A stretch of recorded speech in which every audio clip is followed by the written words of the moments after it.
Hello student. आज हम बात करेंगे स्टमक के बारे में। स्टमक का क्या वर्क होता है आपकी बॉडी में। जो आपका एसिड रिलीज होता है, एचसीएल रिलीज होता है, वो कैसे रिलीज होता है, कहाँ बनता है और उसका वर्क क्या होता है। पेप्सिन क्या होता है, पेप्सिन कहाँ से रिलीज होता है और उसका वर्क क्या होता है। तो स्टमक जो होता है आपका जे लाइक स्ट्रक्चर होता है, आपके जीआईटी ट्रैक पे प्रेजेंट होता है, जो ऑसोफेगस और स्मॉल इंटेस्टाइन से अटैच होता है। जो ऑसोफेगस है आहार नाल है, इससे भोजन जब आपका आता है तो इस स्टमक में जाता है। और स्टमक जो है आपका एक हॉलो मस्कुलर ऑर्गन है जीआईटी ट्रैक का, जो भोजन को स्टोर करके रखता है और उसके डाइजेशन में हेल्प करता है। स्टमक को अगर देखा जाए तो आपका 4 पार्ट में डिवाइड किया गया है। जो इसका अपर पार्ट होता है जो ऑसोफेगस से जुड़ा होता है, इसको हम बोलते हैं कार्डिया या कार्डियल नोच बोलते हैं इसको, जहां से आपका स्टमक स्टार्ट होता है, ऑसोफेगस से अटैच होता है, इसको कार्डिया बोलते हैं। और जो आपको ये राउंड शेप में पार्ट दिख रहा है स्टमक का, ये अपर पार्ट जो होता है इसको फंडस बोलते हैं, जिसमें स्पेसिफिक ग्लैंड प्रेजेंट होती हैं जो आपका पेप्सिन का सिक्रीशन करती हैं। पेप्सिन जो आपका रिलीज होता है स्टमक में, ये पेप्सिन जो रिलीज होता है फंडस वाले पोर्शन से रिलीज होता है। और ये जो बीच वाला लार्जेस्ट पार्ट होता है स्टमक का, इसको हम बोलते हैं बॉडी।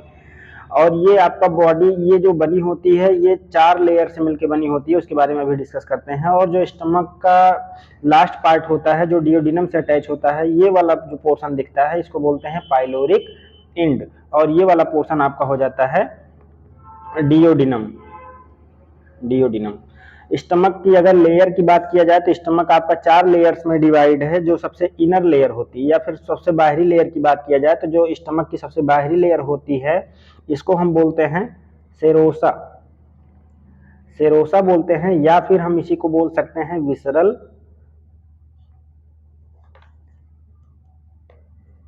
पेरिटोनियम।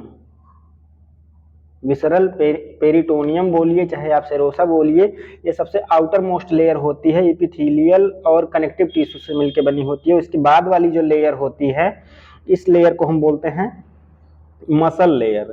ये आपकी मसल लेयर होती है जो आपके इस सेरोसा लेयर के नीचे प्रेजेंट होती है, मसल लेयर। और जो तीसरी लेयर होती है इसको बोलते हैं हम सब म्यूकोसा। इस लेयर को बोलते हैं सब म्यूकोसा, जिसमें आपकी इलास्टिसिटी होती है। ये क्या करती है, जब भी फूड पार्टिकल्स आता है तो स्टमक का साइज इंक्रीज कर जाता है, और जब इम्पटी स्टमक रहता है, खाली स्टमक रहता है, तो इसका साइज डिक्रीज कर जाता है। इसका मतलब इसकी जो मसल्स हैं इसके कॉन्स्ट्रिक्शन और रिलैक्सेशन के लिए आपका सब म्यूकोसा रिस्पॉन्सिबल होता है। और जो सबसे इनर लेयर होती है, इस स्टमक की सबसे इनर लेयर होती है, ये सब म्यूकोसा का ही पार्ट होता है, इसको बोलते हैं म्यूकोसा। म्यूकोसा जो है आपकी स्टमक की सबसे इनर मोस्ट लेयर है, इसी से आपका म्यूकस रिलीज होता है, ये आपका पेप्सिन रिलीज होता है, आपका एचसीएल रिलीज होता है। जो भी सिक्रीटरी ग्लैंड प्रेजेंट होती हैं, डक्ट प्रेजेंट होती हैं जिससे सिक्रीशन होता है गैस्ट्रिक जूस का, ये सब आपके म्यूकोसा लेयर से होता है जो कि इनर मोस्ट लेयर होती है। तो स्टमक जो होता है आपका जे शेप का ऑर्गन है, डियोडिनम और स्मॉल इंटेस्टाइन के बीच में प्रेजेंट होता है। 4 लेयर होती हैं, म्यूकोसा, मस्कुलर लेयर, सब म्यूकोसा और आपका म्यूकोसा।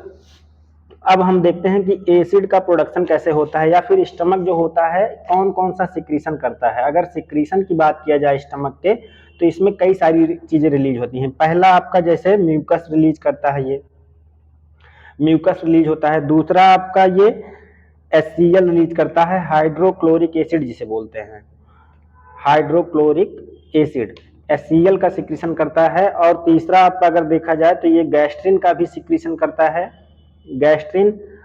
और चौथा अगर देखा जाए तो पेप्सिन का सिक्रीशन करता है।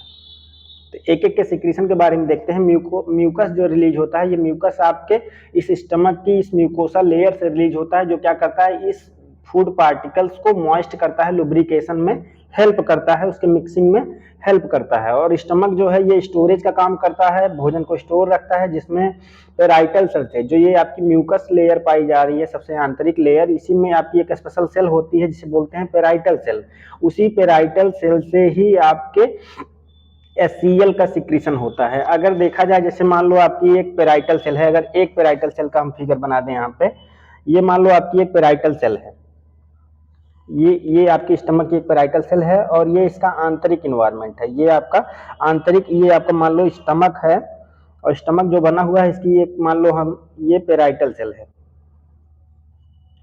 पेराइटल सेल है। पेराइटल सेल में ही HCl का फॉर्मेशन कैसे होता है, जो आपकी ब्लड वेसल्स होती हैं, इसको मान लो एक ब्लड वेसल्स है, तो ब्लड वेसल्स में आपका ब्लड में अगर CO2 प्रेजेंट है, CO2 कार्बन डाइऑक्साइड प्रेजेंट है, तो ये आपका डिफ्यूज होता है और इस मेम्ब्रेन को क्रॉस करके ये पहुंचता है आपके पेराइटल सेल में। पेराइटल सेल में उसके बाद फिर आपका ये जो है वाटर से रिएक्ट करता है, क्योंकि फूड पार्टिकल्स के साथ हम क्या करते हैं, वाटर को लेते हैं, ये वाटर से H2O से रिएक्ट करता है और आपका एक एंजाइम होता है कार्बोनिक एनहाइड्रेज एंजाइम बोलते हैं, carbonic anhydrase. Carbonic anhydrase enzyme एक प्रेजेंट होता है, वो क्या करता है, आपके इस CO2 से वाटर को रिएक्ट करवाता है और आपका बना देता है H2CO3, H2CO3 जिसे हम कार्बोनिक एसिड बोलते हैं, कार्बोनिक एसिड। ये कार्बोनिक एसिड जब बन जाता है तो इसका कुछ मॉलिक्यूल, कुछ पार्ट इसका जो होता है वो डिसोसिएट हो जाता है बाई कार्बोनेट आयन में। ये आपका कार्बोनिक एसिड दो पार्ट में टूट जाता है, एक आपका HCO3- मतलब बाई कार्बोनेट आयन, और दूसरा आपका टूट जाता है H+ हाइड्रोजन आयन में टूट जाता है।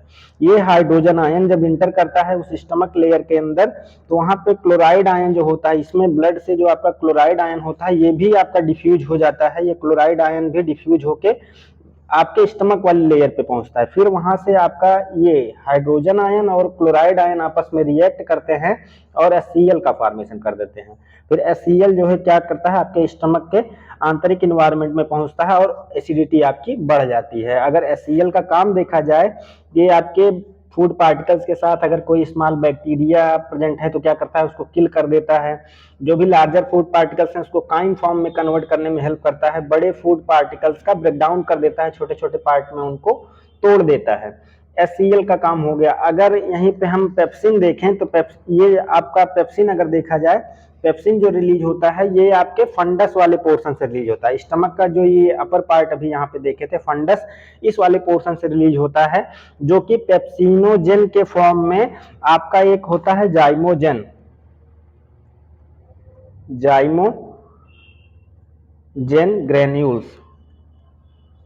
जाइमोजेन ग्रेन्यूल्स प्रेजेंट होता है आपके पेप्टिक सेल में, पेप्टिक सेल्स में।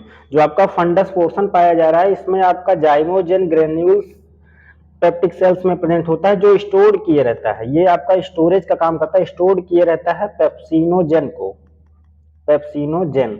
ये इनएक्टिव फॉर्म में आपका स्टोर रहता है पेप्सिनोजेन, किसमें, जाइमोजेन ग्रेन्यूल्स में, पेप्टिक सेल्स में। ये जो आपकी फंडस का पोर्शन है पेप्टिक सेल्स इसमें होती हैं, जो आपके पेप्सिनोजेन को स्टोर किए रहते हैं, इनएक्टिव फॉर्म में रहता है। जैसे ही फूड पार्टिकल्स इंटर करता है ये आपका पेप्सिनोजेन एक्टिव फॉर्म में हो जाता है पेप्सिन के फॉर्म में, फिर ये कन्वर्ट हो जाता है पेप्सिन के फॉर्म में।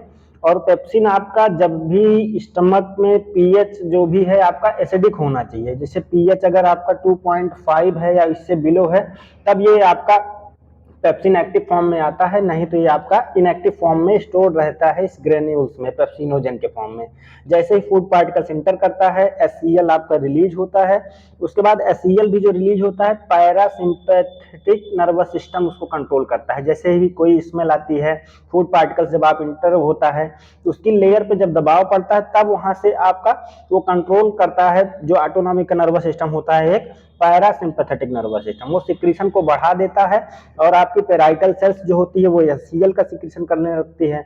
और HCl जैसे ही इसकी कंसंट्रेशन बढ़ती है तो तुरंत आपका पीएच जो है स्टमक का डिक्रीज हो जाता है, 2.5 हो जाता है। जैसे ही पीएच डिक्रीज होगा ये पेप्सिन आपका एक्टिव फॉर्म में कन्वर्ट हो जाएगा। और अगर पेप्सिन का रोल देखा जाए तो पेप्सिन क्या करता है, अगर आपने कोई भी प्रोटीन वाली चीज खाई है तो ये प्रोटीन को क्या करता है, प्रोटीन्स को कन्वर्ट कर देता है छोटे छोटे स्मॉलर फॉर्म में, लार्जर प्रोटीन्स को कन्वर्ट कर देता है स्मॉलर फॉर्म में, पेप्टाइड्स चैन में कन्वर्ट कर देता है। ये पेप्टाइड्स की चैन में कन्वर्ट कर देता है। जो आपका प्रोटीन है ये लार्ज पार्ट है, इसको स्मॉलर फॉर्म में कन्वर्ट कर देता है, तोड़ देता है आपका पेप्सिन। तो पेप्सिन का अगर काम देखा जाए तो ये आपके प्रोटीन्स को पेप्टाइड्स में कन्वर्ट कर देता है। रिलीज अगर देखा जाए तो स्टमक के फंडस वाले पोर्शन से रिलीज होता है, पेप्टिक सेल्स होती हैं उन्हीं से ये रिलीज होता है, जो आपके पेप्सिनोजेन के फॉर्म में जाइमोजेन ग्रेन्यूल्स में स्टोर रहता है। और जब आपका एसिडिक इन्वायरमेंट होता है, पीएच आपका 2.5 या फिर उससे बिलो होता है, कम होता है, तब आपका ये एक्टिव फॉर्म में होता है। उसके बाद फिर ये क्या करता है, इस प्रोटीन को पेप्टाइड्स में कन्वर्ट कर देता है। अगर HCl का काम देखा जाए तो ये आपकी बॉडी में फूड पार्टिकल्स के ब्रेकडाउन में, बैक्टीरिया को किल करने में हेल्प करता है, भोजन को काइम फॉर्म में बनाता है।